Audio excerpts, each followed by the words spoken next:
নমস্কাৰ সকলোকে স্বাগতম জনাইছো আসাম কেৰিয়াৰ পইণ্ট ইউটিউব চেনেলৰ অন্য এটা নতুন ভিডিঅ'লৈ আজিৰ এই ভিডিঅ'টিত আমি আপোনালোকৰ আগন্তুক অনুষ্ঠিত হ'ব লগা আৰআৰবি ৰেলৱে গ্ৰুপ ডি পৰীক্ষাৰ বাবে সহায়ক হোৱাকৈ ৰিজনিঙৰ কেইটামান মোষ্ট ইম্পৰ্টেণ্ট কুৱেশ্যন লৈ আহিছোঁ আৰু এই ভিডিঅ'টিত আমি কিছুমান শ্বৰ্ট ট্ৰিক্সৰ সহায়ত আপোনালোকক ৰিজনিঙৰ কুৱেশ্যনখিনি কৰাই দিম যাতে এক্সামত গৈ খুব কম সময়ৰ ভিতৰতে এনে ধৰণৰ কুৱেশ্যনবোৰ সলভ কৰি থৈ আহিব পাৰে আৰু এটা কথা ইয়াতে আপোনালোকক জনাই থওঁ যেহেতু আপোনালোকৰ আৰআৰবি এক্সামটোৰ ডেটটো এতিয়ালৈকে মুকলি হোৱা নাই তো এইকেইদিন কিন্তু আপোনালোকে আৰু সময় পাই গৈছে তো এইকেইদিনত যদি আপোনালোকে আমাৰ পিডিএফখিনি লৈ পঢ়িব বিচাৰে তেতিয়াহ'লে লৈ ল'ব তাতে অল ছাবজেক্ট আপোনালোকৰ কমপ্লিট কৰা হৈছে গোটেইখিনি যদি আপোনালোকে পঢ়ি ল'ব পাৰে বহুত কুৱেশ্যন কমন পৰিব আৰু আমি পিডিএফখিনিৰ প্ৰাইচটো কম ৰাখিছোঁ কেৱল 99 অকল 99 পেমেণ্ট কৰি অল ছাবজেক্টৰ পিডিএফ লৈ ল'ব অলৰেডি বহুতে লৈ লৈছে আপোনালোকে যদি লোৱা নাই সোনকালে স্ক্ৰীনত দিয়া নাম্বাৰটোত মেছেজ কৰি লৈ ল'ব ঠিক আছে এতিয়া আমি কুৱেশ্যনখিনি চাওঁ কি কৈছে প্ৰথম কুৱেশ্যনটো এটা নিৰ্দিষ্ট কোড ভাষাত PHENYL ফিনাইলক 9 11 17 8 5 13 বুলি কোড কৰা হয় আৰু COLONY কলনিক 6 12 13 12 8 5 হিচাপে কোড কৰা হয় এতিয়া আমাক কৈছে যে সেই কোড ভাষাত COLONEL কলনেলৰ কোডটো কি হ'ব এতিয়া কোৱেশ্যনটোত কি কৈছে আমি ভালকৈ এবাৰ চাব লাগিব PHENYL হয় নহয় ফিনাইলক কেনেকৈ কোড কৰা হৈছে 9 11 17 8 তাৰপিছত 5 আৰু 13 হিচাপে কোড কৰা হৈছে আৰু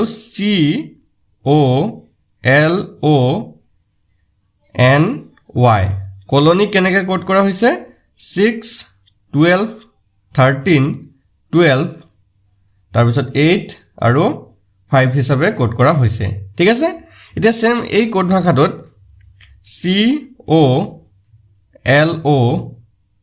COLONEL কেনেকৈ কোড কৰা হ'ব আমাক উলিয়াব দিছে এতিয়া আমি যদি ভালকৈ চাওঁ ফিনাইল PHENYL ফিনাইল আৰু এটা তলত আছে COLONY কলনি ইয়াত যদি কমন লেটাৰ্ছ গিটা আপোনালোকে বাছে মানে একে থকা লেটাৰ্ছ গিটা যদি আমি বাছি উলিয়াও তেতিয়া ইয়াৰ ভিতৰত কমন কি আছে চাওক y কমন আছে ইয়াতো y আছে চাওক তাৰ পিছত আৰু কি কমন আছে আৰু l টো কমন আছে হয় নহয় l টো ইয়াতো আছে l টো আছে এতিয়া চাওক y ইয়াত কোড চিহ্নটো হৈছে 5 ফিনাইলত আৰু কলনিটো y কোড চিহ্নটো হৈছে 5 l ৰ কোড চিহ্নটো 13 ইয়াতো 13 আছে তো এইদৰে আমি কোড চিহ্ন গিটা ইহঁতৰ উলিয়াই লম মানে p কোডটো হ'ব তেতিয়া 9 H ৰ কোডটো হ'ব 11 E ৰ কোড 15 N ৰ কোড 8 এনেকৈ আমি কোডবিলাক উলিয়াই ল'ম তো কলনেলত আমি যদি চাওঁ C টো হৈ গ'লকে 6 কলনিত আছে C ৰ কোড চিহ্নটো 6 O মানে হৈছে 12 L মানে 13 O মানে হৈছে 12 N মানে আমাৰ কিমান আছে N মানে হৈছে এইটো চাওক ফিনাইলতো আছে আৰু কলনিতো আছে N মানে 8 E টো ফিনাইলত আছে E মানে হৈছে 17 আৰু L মানে হৈছে 13 ঠিক আছে L মানে 13 এইটো হেৰিয়ত আছে ফিনাইলত আছে আৰু কলনিটো আছে তো এইটো হৈ যাব আমাৰ কোড চিহ্ন 6 12 13 12 8 17 13 এইটো হ'ব আমাৰ কোড বুজি পাইছে 6 12 13 কোনটো অপচন আছে চাওক 6 12 13 অকল C অপচনটোত আছে তাৰপিছতে 12 8 17 13 হয় C অপচনটোৱে কাৰেক্ট আনসাৰ হ'ব বুজি পাইছে ইয়াত আমি কোনো এলফাবেটিক্যাল অৰ্ডাৰত হজোৱাৰ দৰকাৰ নাই বা কোনো এলফাবেটিক্যালি আমি হিহঁতৰ নাম্বাৰছখিনি উলিয়াই লোৱাৰ দৰকাৰ নপৰে এই কোৱেশ্যনটোৰ ক্ষেত্ৰত বুজি পাইছে এতিয়া আমি নেক্সট কোৱেশ্যনটো চাওঁ নেক্সট কোৱেশ্যনটো কি কৈছে প্ৰদত্ত বিকল্পসমূহৰ পৰা তলৰ শৃংখলাত প্ৰশ্ন চিহ্নৰ ঠাইত কি বহিব ঠিক আছে কি বহিব সুধিছে প্ৰদত্ত বিকল্পসমূহৰ পৰা তলৰ শৃংখলাত প্ৰশ্ন চিহ্নৰ ঠাইত আহিব পৰা সংখ্যাটো বাছক বুলি কৈছে তো এটা শৃংখলা দি থৈছে 153 149 143 135 তাৰপিছত কুৱেশ্যন মাৰ্ক আমাৰ দিয়া আছে এই কুৱেশ্যন মাৰ্কটোৰ ঠাইত কি বহিব আমাক উলিয়াব দিছে তো আমি যদি শৃংখলাটো চাওঁ সিৰিজটো যদি ভালদৰে চাওঁ কি আছে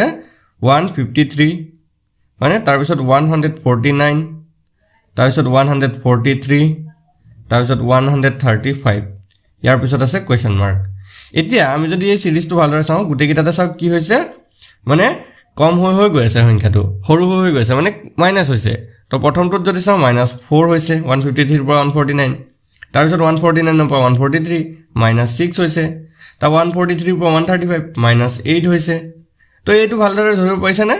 প্ৰথমতে -4 তাৰপৰা -6 তাৰপৰা -8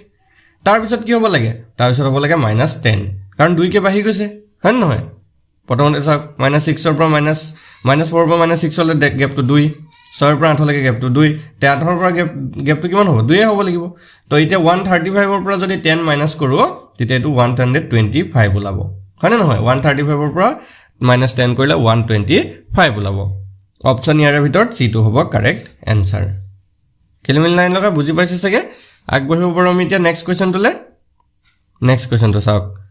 দ্বিতীয় সংখ্যাটো প্ৰথম সংখ্যাটোৰ সৈতে যিদৰে সম্পৰ্কিত সেইদৰে তৃতীয় সংখ্যাটোৰ সৈতে জড়িত বিকল্পটো নিৰ্বাচন কৰক মানে আমাক কি কৈছে যে ইয়াতে তিনটা সংখ্যা দিছে আৰু এটা কোৱেশ্চন মাৰ্ক দি আছে মানে এই 20 ৰ সৈতে 480 টো যেনেকে সম্পৰ্কিত হয় ঠিক সেইদৰে 25 টোৰ সৈতে সম্পৰ্কিত সংখ্যাটো আমাৰ এই চাৰিটা অপচনৰ পৰা বাছিব গৈছে এতিয়া আমি চাম 20 ৰ পৰা কেনেকৈ আমি 480 বনাব পাৰো ঠিক একেদৰে আমি 25 ৰ লগত সেই যোগ বিয়োগ পূৰণ হৰণ কৰিয়ে আমি সংখ্যাটো উলিয়ামগে তো আমি যদি চাও 20 ৰ পৰা 480 কেনেকৈ বনাও 20 আৰু যদি 20 পূৰণ কৰি দিও তেতিয়া কিমান লাভ 20 আৰু 20 পূৰণ কৰিলে হ'ব 400 হয় নহয় আৰু তাৰ লগত যদি 80 যোগ কৰি দিও তেতিয়া এটো 480 ওলাই হয় না নহয় এতিয়া আমি যদি ঠিক একেদৰে 25 ৰ লগত 25 পূৰণ কৰো 25 ৰ লগত যদি 25 পূৰণ কৰো তো 625 ওলাই হয় নহয় আৰু 625 ৰ লগত যদি আমি 80 যোগ কৰি দিও তেতিয়া কিমান লাভ 0 8 8 10 0 কৰিলে 1 6 কে 7 700 ওলাই তো ইয়াৰে ভিতৰত আমাৰ সৰি এটো 5 হ'ব 705 ওলাই এক্সেন এটো 705 হ'ব তো 705 চাওক অপচনত কোনো অপচনতে নাই হয় না নহয় কোনো অপচনতে নাই 705 তো এটো আমাৰ হ'ব নোৱাৰে তো এইটো স্টাইলত হ'ব নোৱাৰে নেক্সট আমি বেলেগ এটা মেথড ইউজ কৰিম ইয়াত ঠিক আছে বেলেগ এটা মেথড ইউজ কৰিম তো আমি যদি চাও আকৌ 20 আৰু 20 যদি পূৰণ কৰো মানে 20 ৰ যদি স্কয়াৰ কৰি দিও ঠিক আছে এটো 20 ৰ স্কয়াৰে কৰিছো 20 আৰু 20 পূৰণ তেতিয়া এটো 400 ওলাই হয় না নহয় আৰু তাৰ লগত যদি 20 পূৰণ 4 কৰি দিও মানে 20 ৰ লগত 4 পূৰণ কৰি দিছো তেতিয়া 400 যোগ কিমান হ'ব 20 আৰু 4 পূৰণ কৰিলে 80 হ'ব তেতিয়া এটো 480 ওলাইছে মানে আমি কি কৰিছো যেটো সংখ্যা আছে তাৰ লগত 4 টো পূৰণ কৰিছো তো ইয়াতো আমি সেম 25 আৰু 25 পূৰণ কৰিম 25 আৰু 25 পূৰণ কৰিলো তাৰ লগত 25 পূৰণ 4 কৰিম কেলে কাৰণ ইয়াত 20 পূৰণ 4 যদি কৰিছো ইয়াত 25 পূৰণ 4 কৰিম তেতিয়া আমি উলাই চাম উলাই নেকি এতিয়া এটো হৈ যাবগে 25 25 এ 625 যোগ 25 আৰু 4 পূৰণ কৰিলে হৈ যাব 100 তো 625 আৰু 100 যোগ কৰিলে 725 ওলাব এটা 725 অপচনত আছে নেকি চাব লাগিব তো আমি যদি চাও 725 অপচন সি আছে তো অপচন সি টো ইয়াত কারেক্ট आंसर হ'ব তো এই ধৰণে আমি এই কোৱেশ্চনটো সলভ কৰিব পাৰিম 20 ৰ লগত 480 টো যেনেকৈ সম্পৰ্কিত আছে ঠিক একে সেম মেথড ইউজ কৰিবা সেম আমি ট্ৰিক্স টো ইউজ কৰি আমি 25 ৰ পৰা 725 টো উলিয়াব পাৰিছো বুজি পাইছে চাগে প্ৰথমতে কি কৰিলো চাওক 20 ৰ স্কয়াৰ কৰিলো বা 20 পূৰণ 20 কৰিলো তাৰ লগত 20 পূৰণ 4 যোগ কৰি দিছো ঠিক আছে 20 পূৰণ 4 টো যোগ কৰিছো ইয়াতো সেম 25 আৰু 25 টো পূৰণ কৰিলো তাৰ লগত 25 পূৰণ 4 টো যোগ কৰিলো বুজি পাইছে তে নেক্সট কোৱেশ্চনটো চাওক তলত দিয়া শব্দবোৰৰ ইংৰাজী অভিধানৰ ক্ৰম দিয়া বিকল্পটো বাছক তলত পাঁচটা শব্দ দিছে দেখিছে এটো এটা 2 3 4 পাঁচটা শব্দ দিছে আৰু এই পাঁচটা শব্দক আমি অভিধান ইংৰাজী অভিধান মতে সজাব গৈছে ঠিক আছে ইংৰাজী অভিধান মতে সজাবটো সকলোৱে আমি জানিব লাগিব হয় নহয় মানে এলফাবেটিক্যাল অৰ্ডাৰত সজাবলৈ জানিব লাগিব তো আমি যদি গুটে শব্দকেইটা চাও ভালদৰে যদি শব্দকেইটা চাও প্ৰথমতে চাও গুটেকেইটাতে ডি ই আছে গুটেকেইটাত তো প্ৰথম গুটেকেইটাতে ডি ই থকাৰ কাৰণে আমি হেখিনি চাব নালাগে তো ডি ইৰ পিছৰ পৰা কি আছে আমি চাব লাগিব তো ডি ইৰ পিছত প্ৰথম শব্দটোত আছে আৰ সেকেন্ডটোত আছে এস থাৰ্ডটোত আছে আৰ ফৰ্থটোত আছে এস আৰু পাঁচ নম্বৰটোত আছে আৰ এতিয়া আমি চাব লাগিব এলফাবেট মানে এলফাবেটিক্যাল অৰ্ডাৰত আৰ টো আগত আহে নে এস আগত আহে তো আমি যদি চাও আৰ আগত আহে হয় নহয় P A B C D কে যদি আমি চাব যাও আৰ আগত আহে তাৰ পিছত এস আহে এতিয়া তিনটা আৰ থকা আছে নহয় আৰ থকা তিনটাৰ ভিতৰটো তিনটাই আগত এক নম্বৰ হ'ব নোৱাৰে ন তো আৰৰ পিছত কি আছে এটো চাই লওক তো আৰৰ পিছত ইয়াত আছে এম ইয়াত আছে ও আৰু ইয়াত আছে ই ঠিক আছে এটাত আছে এম এটা আছে ও আৰু এটাত আছে ই এতিয়া চাওক কি আহিব প্ৰথমতে এম আহিব নে ও আহিব নে ই আহিব আগত সবতকে প্ৰথমত কি আহিব তো আমি যদি চাওঁ ABCD কে যদি চাওঁ ই টো সবতকে প্ৰথমত আহে তেতিয়া আমি গম পাই গলো যে যেটো 5 নম্বৰ শব্দ আছে সেই 5 নম্বৰ শব্দটো সবতকে আগত আহিব মানে 1 নম্বৰ আহিব সেইকাৰণে মই 5 টো লিখি লৈছো এতিয়া আমি 5 এটো মানে হজাবলে যদি যাওঁ 5 নম্বৰটো ফাৰ্ষ্টত আহিব বুজি পালে নেক্সট এতিয়া আৰু এটা আছে নহয় r থকা r ৰ পিছত m আছে আৰু r ৰ পিছত o আছে এতিয়া m আগত আহে নে o আগত আহে তো আমি যদি চাওঁ m টো আগত আহে ABCD যদি হিসাব এনেকে চাই যাও সিৰিয়ালি আমাৰ কি আগত আহিব m টো আগত আহিব হয় নহয় তো m থকাটো হৈছে এটা 1 নম্বৰ তো 5 ৰ পিছত আমাৰ আহি গল 1 তাৰ পিছত o থকাটো আহিব জানো আমি তাৰ পিছত আহি গল 3 5 1 3 এইগিটা গুছি গল হয় নহয় 1 5 3 এইগিটা গুটে গুছি গল থাকিলে এতিয়া অকল s থকা দুটা এতিয়া s থকা দুটা কোনটো আগত আহিব কোনটো পাছত আহিব কেনেকে গম পাম s ৰ পিছত চাও কি আছে তো 2 নম্বৰটোত s ৰ পিছত আছে i আৰু তাৰ পিছৰটোত s ৰ পিছত আছে c তো c আগত আহে নে i আগত আহে আমি যদি চাও c টো আগত আহে হয় নহয় তেতিয়া আমাৰ 4 নম্বৰটো তাৰ পিছত আহিব 4 নম্বৰ পিছত আহিলে লাষ্টত একদম 2 নম্বৰটো গল মানে আমাৰ যেটো সিৰিজ বা সিৰিয়ালি যদি আমি হজাবলে যাও কেনেকে আহিব 5 1 3 4 2 5 1 3 4 2 কোনটো অপচন আছে এটা আমি চাম 5 1 3 4 2 অপচন সি আছে অপচন সি টো ইয়াত কারেক্ট आंसर হ'ব বুজি পাইছে এনে ধৰণে আমি কিন্তু অ্যালফাবেটিক্যাল অৰ্ডাৰত হজাব লাগিব আৰু এটো অ্যালফাবেটিক্যাল অৰ্ডাৰৰ প্ৰশ্ন প্ৰতিটো এক্সামতে আহিব আপোনালোকৰ প্ৰতিটো এক্সামত আহিব হেকাৰণে ভালকে চাই যাব নেক্সট কোৱেশ্চনটো চাওক প্ৰদত্ত বিকল্পসমূহৰ পৰা তলৰ শৃংখলাত প্ৰশ্ন চিহ্নৰ ঠাইত আহিব পৰা সংখ্যাটো বাছক এটা শৃংখলা দিছে সিৰিজ দিছে তাত এটা কোৱেশ্চন মাৰ্ক দি আছে কোৱেশ্চন মাৰ্কৰ ঠাইত কি আহিব আমাক উলিয়াব দিছে এটা সিৰিজটো যদি আমি ভালকে চাওঁ 5 9 18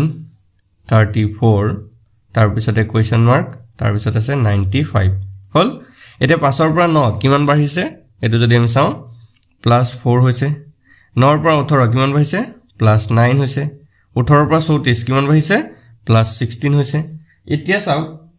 বাঢ়ি থকা সংখ্যা কিটাতলে মন কৰক 4 9 16 এই সংখ্যা কিটা কি হয় বাৰু বৰ্গ সংখ্যা হয় গটে কিটাই 4 মানে আছে 2 বৰ্গ 9 মানে হৈছে 3 ৰ বৰ্গ 16 মানে হৈছে 4 ৰ বৰ্গ তো হেতু হিচাপত যদি চাবলৈ যাওঁ নেক্সট কি আহিব 5 ৰ বৰ্গ আহিব হয় না 5 স্কয়াৰ আহিব তো 5 স্কয়াৰ মানে কি 25 তো এটা 34 লগত কি হ'ব 25 প্লাস হ'ব তো 34 আৰু 25 যদি প্লাস কৰো এটো হৈ যাব 9 to 59 তো আমাৰ এই কোৱেশ্চন মাৰ্কটো ঠাইত কিমান আহিব লাগে 59 এতিয়া নেক্সট 59 ৰ লগতো আমি যোগ কৰি চাওঁ